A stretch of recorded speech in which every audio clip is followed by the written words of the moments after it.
everybody, welcome back to another episode of Recreating John Frusciante's Tone. Before I get started, I just want to say thank you for everybody that showed up to the Red Hot Chili Peppers concert in Phoenix, Arizona. I took all my friends. We all got front row in the pit. It was freaking amazing. Really had a good time. I was jumping around, sweating like a dog. My legs were shaking the next day. I couldn't get out of bed. But thank you all my friends who went. Love you guys. So with that being said, let's get on to the video. First things first, I got a new guitar. This is a 2004 crafted in Japan Telecaster 3-tone Sunburst. I got it because I wanted to try out a fretboard radius of 7 1/4, and I really like it actually. The neck's a little thick on me because I have tiny hands, alright? I suffer from a lot of tiny things, you heard. But I got this because John Frusciante uses this live whenever he plays Universally Speaking, which they happen to play when I went to go see them for the first time ever in Las Vegas back in 2022.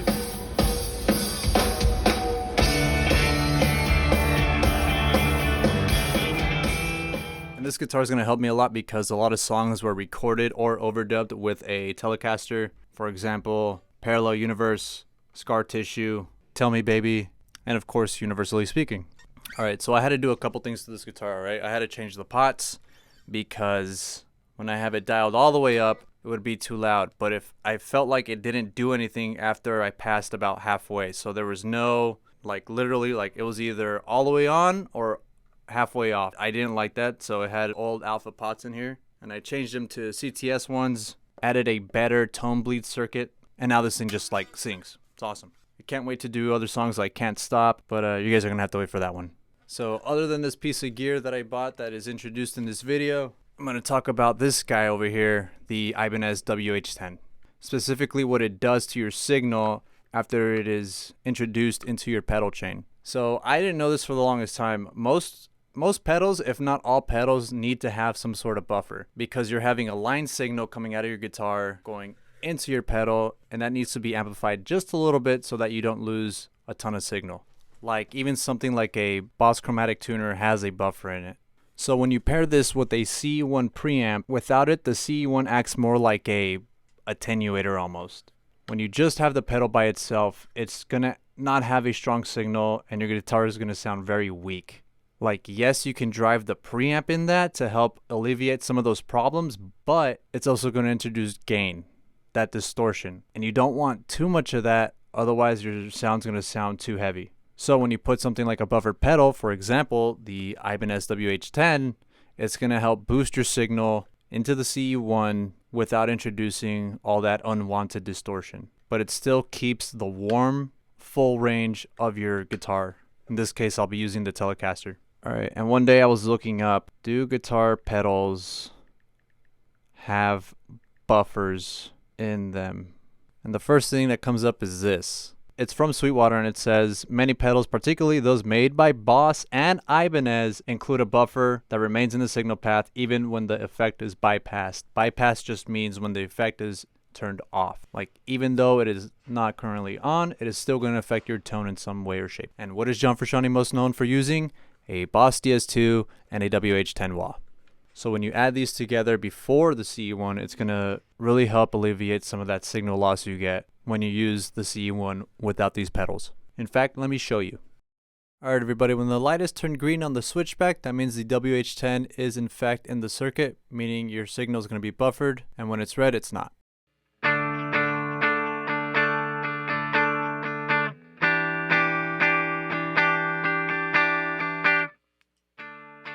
And as you can immediately tell by the huge loss of volume, you can see why it is important to have a buffered pedal in front of a CE1.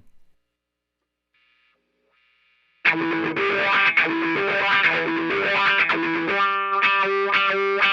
here I am just making sure that the WH10 is in fact in the circuit.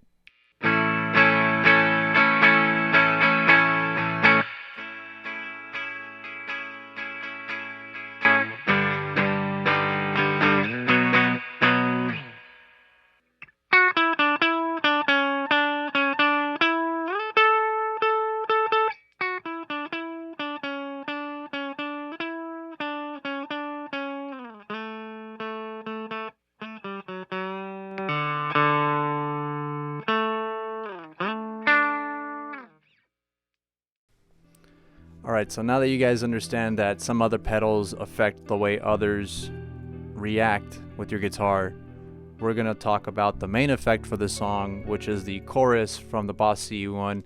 And if I'm not mistaken, I'm pretty sure it's the only song on the By the Way album that actually uses the Boss's chorus effect. Correct me in the comments down below. Alright, now this is the CE1 preamp in action.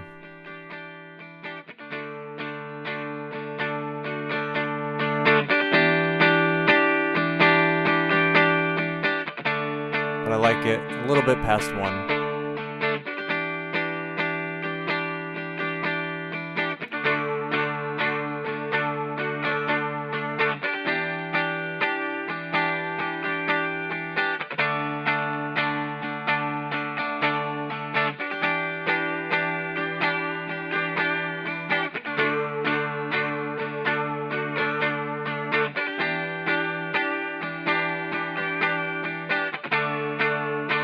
And here's a vibrato just for fun.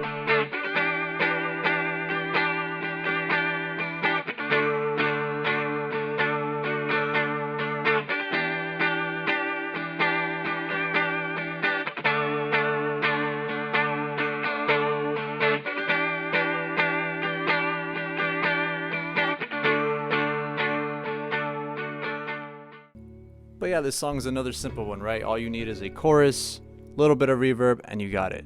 I thought John's tone was a little thin and a little bright, but it also sounded far away, and I think that's because that's coming out of the Fender reverb unit. But yeah, like I mentioned earlier, I have 2 videos coming out this week, hopefully sometime very soon after this one. The only reason why is because this first video was pretty easy to make, so I decided to make another one, and hopefully you guys like that one also. Let me know what you think about my tone, what I can improve on, what you guys want to see next.